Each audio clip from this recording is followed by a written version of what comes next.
Hey guys, Jimmy Osborne, mobile mechanic here. Just making a short video because you guys have decided it's time to change your alternator on your GMC Yukon, Chevy Tahoe, Trailblazer, probably all about the same setup. So we're going to go through that really fast because I hate watching 30-minute videos on somebody, so I like to just be straight to the point. So that's going to be my channel. I'm going to be straight to the point, just tell you guys how to do it. That's it. So first thing you're going to do is remove the battery terminal, 8mm bolt. Right, take it off, move it out of the way. All right. Here she is. I just moved the side post on this one, so I'm going to remove that, take it out of the way. All right, next thing you want to do is you're going to remove the intake hose from the throttle body. 8mm bolt again. I'm going to loosen this, and you're going to have to wiggle. Just be gentle and pull.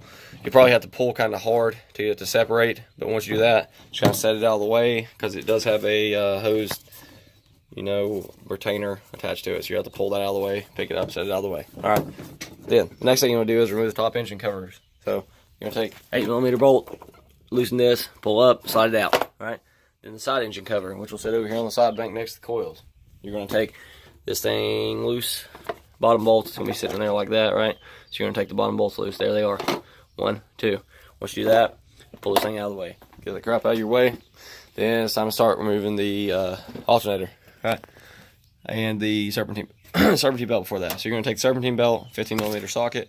Pull down on it. You might need a tensioner tool. Pull down on it, I mean rotate it toward the driver's side. Once you rotate it toward the driver's side, the belt will loosen. Slide the belt just off the alternator to where it'll clear it. Let it go. Leave it on there because when you go to put the belt back, it's just a lot easier. That way you don't have to crawl under and try to get it or whatever, try to get back on the crank pulley, because if you move the belt off, it's going to throw off everywhere if you move it too much. So after you do that, you're going to take a 10mm bolt, remove the power wire off the alternator, right?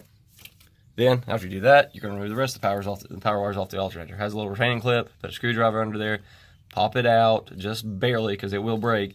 So just enough to wiggle this thing out of the alternator. All right. After you do that, remove the two 15mm bolts off the alternator itself. All right. You can see the little ears there on the alternator where the bolts go. All right. Once you do that, get your pry bar, screwdriver, put it under the alternator, pop it up, remove the alternator itself. Once you remove the alternator, going to reinstall the new alternator. So do the same thing in reverse, right? But one thing that's very important to remember, do not over tighten the power wire when you put it on, because this thing's plastic, it'll break off the whole terminal. So just snug it. You might want to clean your wire before you reconnect it. That's fine. And then if it still won't, the alternator won't fit in between these ears, take a screwdriver, or not a screwdriver, a hammer, kind of beat these things back in. Just a little bit, not much, because when you tighten it down, they're just going to go back to where they were, but that's going to let you get your alternator in there. Once you get your alternator in, you might have to have a hammer and just lightly tap the metal part of the alternator lightly to get it to actually slide down to line up your bolt holes or over. Once you do that, those will line up, tighten them down, hand tight, then get your ratchet, screwdriver, ratchet wrench, put them back in. All right. After you do that, time to reinstall the belt. Put the belt back on. All right. So the reason I said move this just out of the way of the alternator is because I can pull up and it's pretty much all straight. If you look over there, you can see that that one's kind of off, that pulley. We're going to move that back.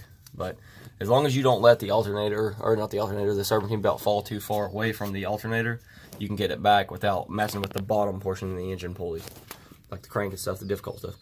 So I'm going to realign that while I have pressure on the alternator, or the serpentine belt. I keep saying alternator, sorry guys.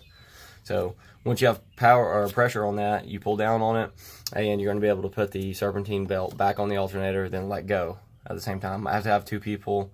That's up to you. After you do that, do a thorough check and make sure that the tensioner or the serpentine belt is on at the tensioner and every other pulley, so it's straight, not a rib off. You can see that's what it looks like when something's a rib off.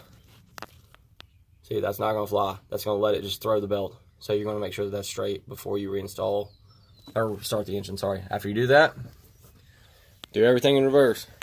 Put the hose back on, tighten down this 10mm, the intake hose, tighten down the 10mm nut. All right, then put your engine covers back on, put your battery terminal back on. Don't ever tighten it either. Customer did last year, and they stripped it. So after that, fire it up, jump it off. You should be ready to go.